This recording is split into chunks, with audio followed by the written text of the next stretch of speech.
സംസ്ഥാനത്ത് തുടർച്ചയായി ഉണ്ടാകുന്ന വന്യജീവി ആക്രമണങ്ങൾ പ്രതിരോധിക്കാൻ കർമ്മ പദ്ധതികളുമായി വനം വകുപ്പ് വന്യജീവികളുടെ സാന്നിധ്യം നിരീക്ഷിക്കാൻ റിയൽ ടൈം മോണിറ്ററിംഗ് സംവിധാനം ഏർപ്പെടുത്തും. എസ്റ്റേറ്റുകളിലെ അടിക്കാടുകൾ വെട്ടിത്തെളിയിക്കാൻ അടിയന്തര നിർദ്ദേശവും നൽകി. 28 RRTകൾക്ക് ആധുനിക ഉപകരണങ്ങൾ വാങ്ങാൻ ദുരന്ത നിവാരണ അതോറിറ്റിക്ക് സമർപ്പിച്ച പ്രപ്പോസലിൽ അടിയന്തര നടപടി സ്വീകരിക്കാൻ യോഗത്തിൽ ധാരണയായി. സംസ്ഥാനത്ത് വന്യജീവി ആക്രമണങ്ങളും മരണങ്ങളും വ്യാപകമായ സാഹചര്യത്തിലാണ് വനം മന്ത്രി ഉന്നതതല യോഗത്തിന് നിർദ്ദേശം നൽകിയത്. മനുഷ്യ വിശാല പദ്ധതികളാണ് യോഗത്തിൽ ഉരുത്തിരിഞ്ഞത്. വനമേഖലകളിൽ റിയൽ ടൈം മോണിറ്ററിംഗ് സംവിധാനം ഏർപ്പെടുത്തും.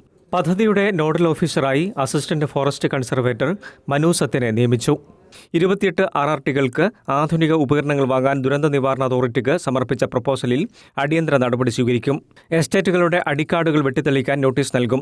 പൊതുജന പങ്കാളിത്തത്തോടെ വന്യജീവി ആക്രമണങ്ങൾ നേരിടാൻ സന്നദ്ധ പ്രതികരണ സേന രൂപീകരിക്കും. പൊതുപ്രവർത്തകരെയും യുവാക്കളെയും ഉൾപ്പെടുത്തിയായിരിക്കും ഇവയുടെ പ്രവർത്തനം.